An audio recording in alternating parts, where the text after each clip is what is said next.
의 도전으로부터 우리 신앙과 교회를 지켜내기 위한 그야말로 피 흘리는 투쟁 속에서 탄생한 그런 신앙 고백입니다. 사도신경 이 신앙 고백의 중심에 예수 부활의 사건이 있습니다. 장사된 지 사흘 만에 죽은 자 가운데서 다시 살아나시며, 상식적으로 죽은 자가 다시 살아나는 일은 없습니다.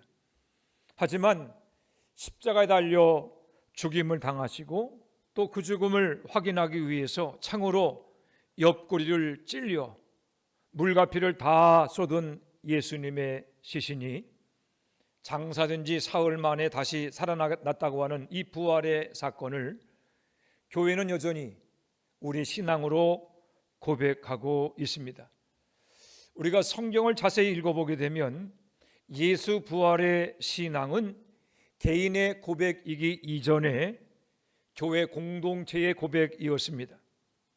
예수님은 죽음을 두려워 숨어 있던 제자들에게 나타나셨습니다. 부활하신 예수께서 자신의 몸을 보이시고 만지게 하시고 또 그들에게 부활을 확인시켜 주셨습니다. 십자가에 죽으신 예수님이 죽은 지 사흘 만에 살아났다고 하는 이 놀라운 사실, 이 고백을 가진 사람들이 모여서 교회를 이루게 되었습니다.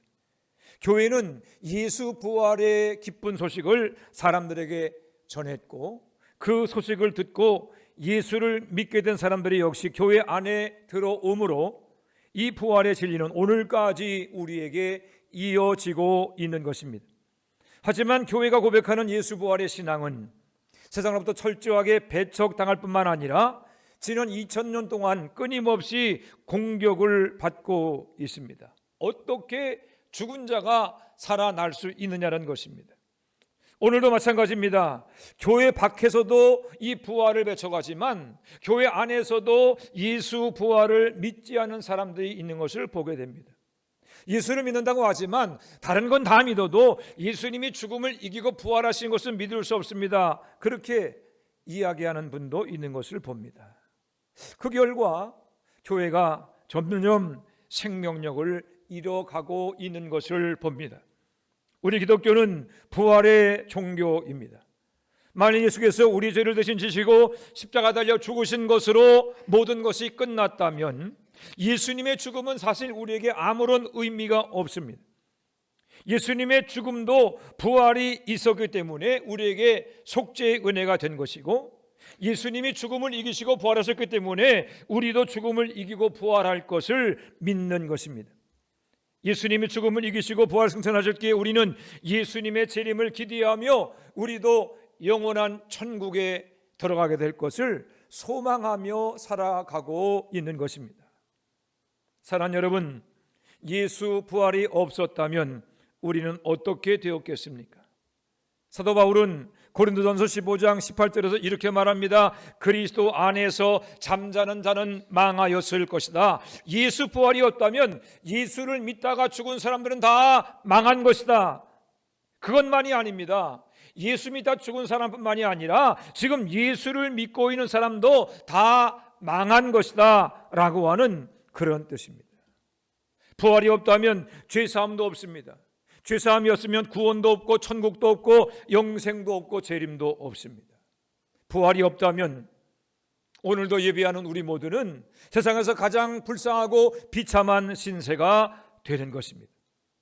부활이 없다면 교회는 여느 친목 클럽과 다를 바 없을 것이고, 오늘도 우리가 전하며 듣고 있는 복음은 그저 윤리적이며 도덕적인 가르침, 그냥 이 땅을 사는 동안에 잘 사십시오, 이 정도의 교훈에 불과하게 될 것입니다.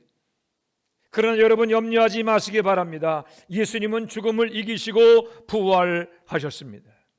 우리 다 같이 고린도전서 15장 20절 말씀 우리 함께 선언적으로 읽어보겠습니다. 고린도전서 15장 20절 말씀 앞에 있습니다. 함께 읽습니다. 시작. 그러나 이제 그리스도께서 죽은 자 가운데서 다시 살아나사 잠자는 자들의 첫 열매가 되셨도다. 아멘.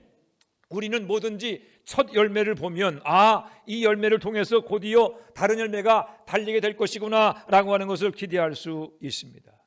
예수님의 부활은 마치 첫 열매와 같습니다. 예수님의 부활은 단순히 죽었다가 살아난 사건이 아닙니다. 우리는 예수님의 부활을 보면서 우리들도 예수님처럼 영광의 몸을 입고 부활하여 영생하게 될 것을 믿을 수 있는 것입니다.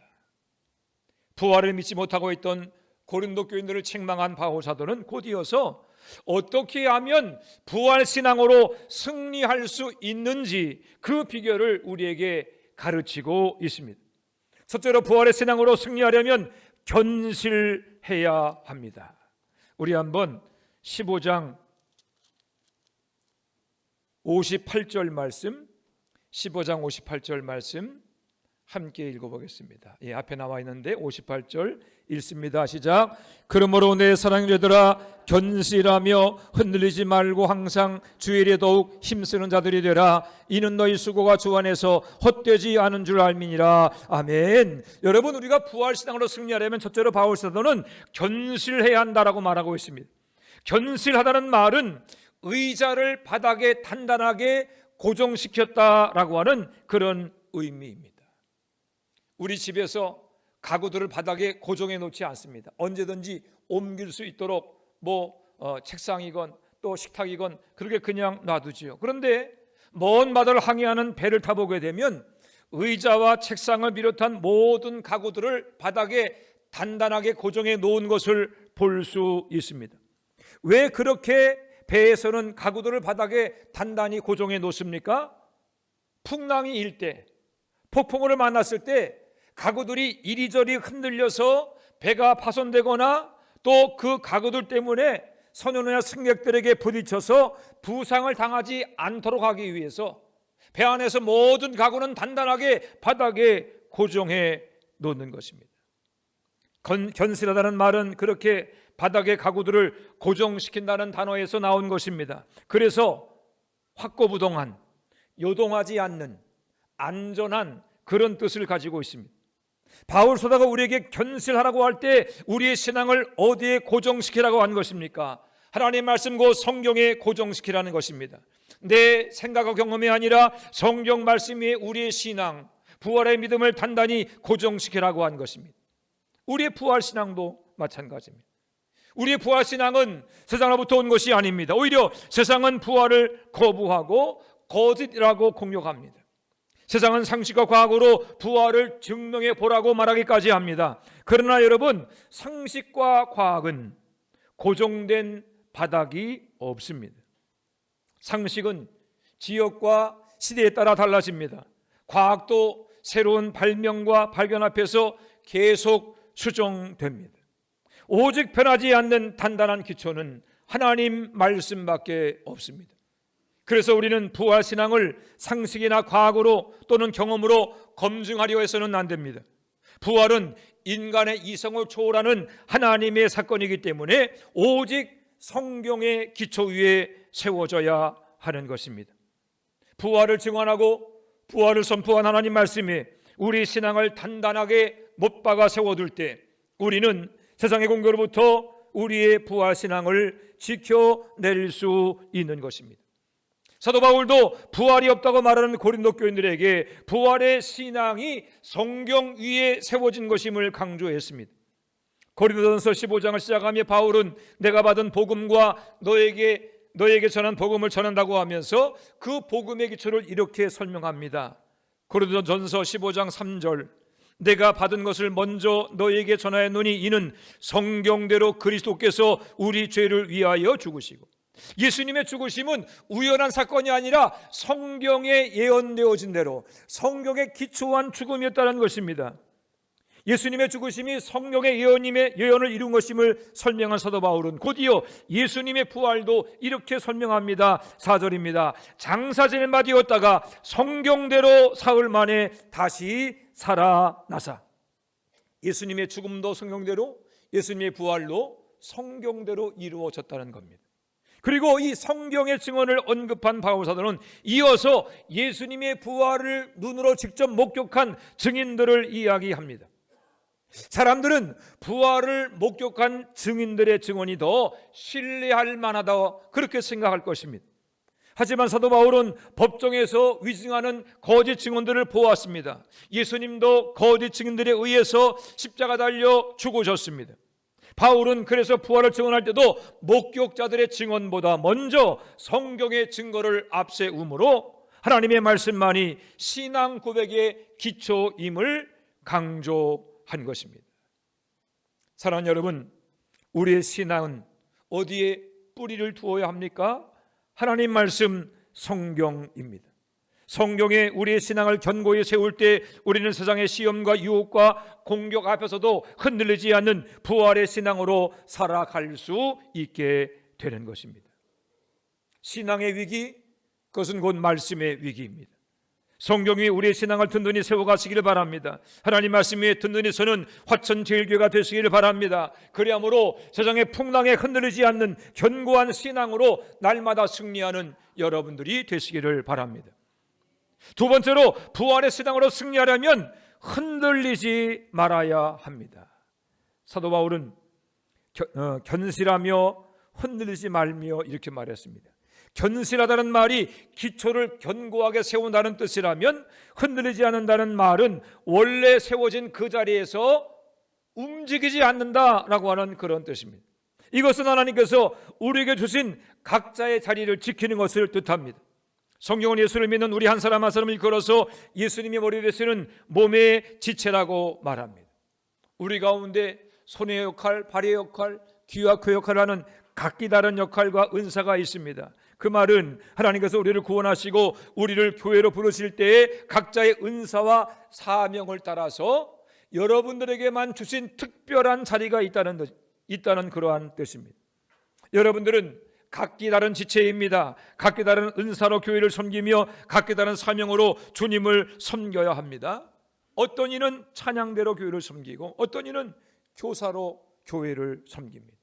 어떤 이는 보이지 않는 자리에서 또 열심으로 교회를 섬기는 분들도 얼마나 많은지 모릅니다.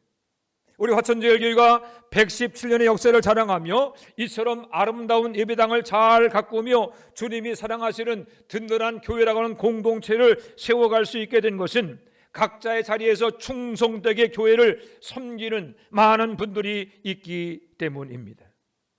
그런데 간마귀는 끊임없이 우리의 자리를 흔들려고 합니다.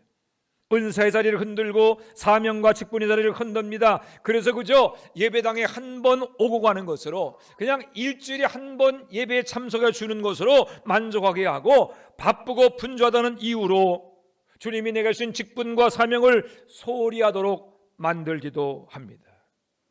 하지만 여러분, 부활의 신앙으로 승리하려면 주님께서 여러분에게 주신 그 자리를 끝까지 지켜가야 합니다. 세상의 유혹과 시험에 흔들리지 말고 그 자리에 언제까지나 서 있어야 하는 것입니다. 마태복음 24장은 우리가 종말장이라고 부릅니다. 예수께서 세상에 종말이 있을 일들, 그러한 징조를 미리 말씀해 주셨기 때문입니다. 종말장의 끝부분에 충성된 종의 비유가 나옵니다. 예수님은 어떤 사람이 충성된 종이냐 이렇게 설명을 하십니다. 그 집 사람들을 맡아 때를 따라 양식을 나누어 줄 사람, 그 집 사람들을 맡아 때를 따라 양식을 나누어 주는 사람. 여기서 그 집이란 주인이 사명을 맡긴 책임의 자리입니다. 장소를 말하죠. 양식을 나눠줄 자라는 말은 그 자리에서 감당해야 할 구체적인 사명을 말합니다. 이처럼 충성된 종이란 주인이 명령한 특정한 장소에서 주인이 맡긴 특별한 사명을 끝까지 잘 감당하는 사람을 말하는 것입니다. 사랑하는 여러분, 주님께서 원하시는 흔들리지 않는 충성은 막연한 것이 아닙니다. 주님이 정해주신 그 자리에서 주님 맡겨진 사명을 끝까지 감당하는 것입니다. 충성이란 내 마음대로 장소를 바꾸거나 자리를 옮기는 것이 아닙니다. 내 사정과 형편에 따라서 직분과 사명을 감당하거나 또는 그만두는 것이 아닙니다. 그냥 기분이 좋으면 하고 기분이 나쁘면 안 하고, 뭐 그렇게 감정을 따라 요동치는 것도 아닙니다. 주님 오시는 그날까지 그 자리 직분과 사명을 끝까지 감당하는 것입니다. 사랑하는 여러분, 지금 여러분은 어디에 계십니까? 주님께서 여러분에게 맡긴 직분의 자리, 사명의 자리를 잘 지키고 계십니까? 아니면 세상의 풍조에 휩쓸려서 주님 맡기신 직분과 사명의 자리를 벗어나서 떠내려가고 계십니까? 주님이 다시 오시면 우리에게 맡긴 자리와 또 책임에 대해서 물으실 것입니다. 그때 주님 앞에 책망받고 부끄러움을 당하지 않도록 충성되게 여러분의 자리를 잘 지켜내시기를 바랍니다. 우리의 생명이 끝나는 날 주님 앞에 서게 될 것을 믿는 부활의 신앙으로 주님 맡기신 직분과 사명의 자리, 예배의 자리, 기도의 자리, 부모와 자녀의 자리를 충성되게 지켜가시기를 바랍니다. 그리함으로 주님 오시는 그날 주님께 잘하였도다 칭찬받는 모든 성도가 되시기를 바랍니다. 세 번째, 부활신앙으로 승리하려면 항상 주의 일에 더욱 힘쓰는 자들이 되어야 합니다. 고린도 교인들에게 예수 부활에 대해 설명하던 바울 사도는 마지막 부분에서 주의 일에 더욱 힘쓰는 자들이 되라, 항상 주의 일에 더욱 힘쓰는 자들이 되라 라고 하는 그런 명령을 합니다. 왜 그렇습니까? 부활이 있기 때문입니다. 예수님이 부활의 덜미로 죽음을 이기시고 부활하셨듯이 우리도 예수님처럼 부활하게 될 것입니다. 만일에 부활이 없다면, 죽음으로 모든 것이 끝난다면 굳이 충성하며 헌신할 이유가 없습니다. 만일 부활이 없다면 믿음 때문에 손해보고 신앙 지키기 위해서 인내하며 시간과 물질을 들여서 교회를 섬길 이유가 없습니다. 그러나 예수님이 죽음을 이기시고 부활하셨습니다. 그러므로 우리의 믿음은 헛되지 않을 것입니다. 우리의 예배, 우리의 찬송하기도, 우리가 주님을 섬기기 위해서 흘렸던 눈물과 땀과 피도 헛되지 않을 것입니다. 이것을 깨달은 바울 사도는 말합니다. 항상 주의 일에 더욱 힘쓰는 자들이 되라. 여기서 힘쓴다는 말은 억지로 끌려가며 일한다는 것이 아닙니다. 언제나 어디서나 내가 준 사명을 기쁨으로 감당하며 그 마지막에는 반드시 충성과 헌신에 대한 상급이 있음을 믿으며 부활의 소망으로 살아가라고 하는 뜻입니다. 여기서 우리가 주목해서 봐야 할 단어가 있습니다. 항상이라고 하는 단어입니다. 항상이라는 헬라어 판토테는 모두를 뜻하는 파스와 그때를 뜻하는 토테가 합쳐진 단어입니다. 즉 항상이란 어떤 때에 어떤 상황을 맞았는지 바로 그 순간마다라고 하는 뜻입니다. 결국 항상 주일에 더욱 힘쓰는 자가 되라고 하는 이 말은 조건과 형편, 시간과 상황, 연령을 초월해서 모든 때, 모든 상황 속에서 주님 맡기신 일에 더욱 최선을 다하라라고 하는 그런 뜻입니다. 세상의 모든 직업에는 은퇴가 있습니다. 하지만 주님 맡긴 사명에는 은퇴가 없습니다. 교례장정은 70세를 은퇴 기준으로 삼고 있지만 주님께서는 우리에게 언제 은퇴하라 그렇게 말씀하지 않으시고 사도 바울을 통해서 항상 최선을 다하라, 충성하라 그렇게 말씀하신 것입니다. 주님의 이런 시대를 초월해서 청년이든 노년이든 인생의 어떤 계절을 지나고 있든 모든 그때에 여전히 열심을 다해 감당해야 하는 것입니다. 저는 은퇴를 5년 앞두고 있습니다. 이전에는 남의 일처럼 생각되던 은퇴가 코앞으로 다가오니까 은퇴하면 어떻게 살까 그런 생각을 해보게 됩니다. 은퇴한 목사님들을 보면서 그분들 중에서 귀감이 될 만한 분들을 찾아보고 그분들처럼 살아야 되나라고 하는 생각도 해보게 됩니다. 제가 최근 들어 깨닫는 것은 은퇴를 한다고 할지라도 하나님 부르신 사명에는 은퇴가 없다. 그래서 여전히 내가 뭔가 해야 될 일이 있겠다라고 하는 것을 제가 깨닫게 됩니다. 성경은 직분과 사명에 은퇴가 있다고 말하지 않습니다. 주님 오시는 날까지 항상 주일에 더욱 힘쓰라고 말합니다. 그래야만 하는 이유는 우리가 부활하게 될 것이고 우리 앞에서 우리 인생의 모든 것을 결산하게 될 날이 반드시 오게 될 것이기 때문입니다. 사랑하는 천주교 성도 여러분, 우리는 예수 부활을 믿는 공동체입니다. 장사된 지 사흘 만에 죽은 자 가운데서 다시 살아나시며 초대교회 성도들의 신앙 고백을 따라 우리도 부활 신앙을 고백하며 살아갑니다. 교회는 무덤에 장사된 예수, 죽은 예수를 추억하는 공동체가 아닙니다. 교회는 죽음을 이기고 부활하사 지금도 하늘 보좌 우편에 살아계신 예수 그리스도를 믿는 공동체입니다. 그래서 우리는 고난 앞에 절망하지 않습니다. 그래서 우리는 시험과 유혹 앞에 흔들리지 않습니다. 그래서 우리는 쓰러져도 포기하지 아니하며 다시 일어서게 됩니다. 예수님이 살아나셨고 예수님이 살아 계시기 때문입니다. 우리도 마지막 날 예수님처럼 영광의 몸으로 부활하여 영생 복락을 누리게 될 것을 믿기 때문입니다. 사랑하는 성도 여러분, 예수 부활의 신앙 고백 안에서 여러분의 눈물과 땀과 피, 여러분의 수고는 결코 헛되지 않을 것입니다. 주님께서 기억하고 계시고 주님께서 반드시 상급으로 갚아 주실 것입니다. 바라기는 예수 부활의 믿음으로 견실하며 흔들리지 말며 항상 주의 일에 더욱 힘쓰는 화천절기의 모든 성도가 되시기를 우리 주님의 이름으로 축원해 드립니다. 기도하겠습니다. 하나님 은혜와 사랑을 감사합니다. 예수 부활의 믿음을 주시고 성령 안에서 부활을 확신하며 믿음의 길을 가게 하심을 인하여 감사를 드립니다.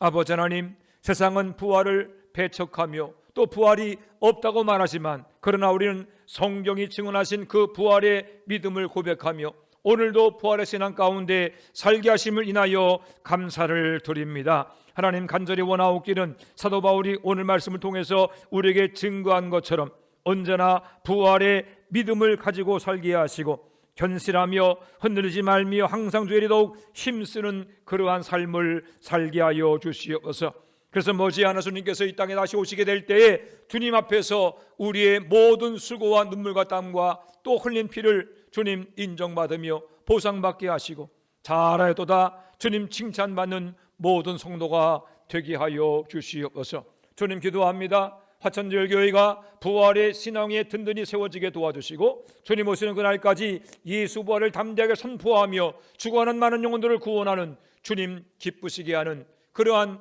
교회가 될 수 있도록 역사하여 주시옵소서.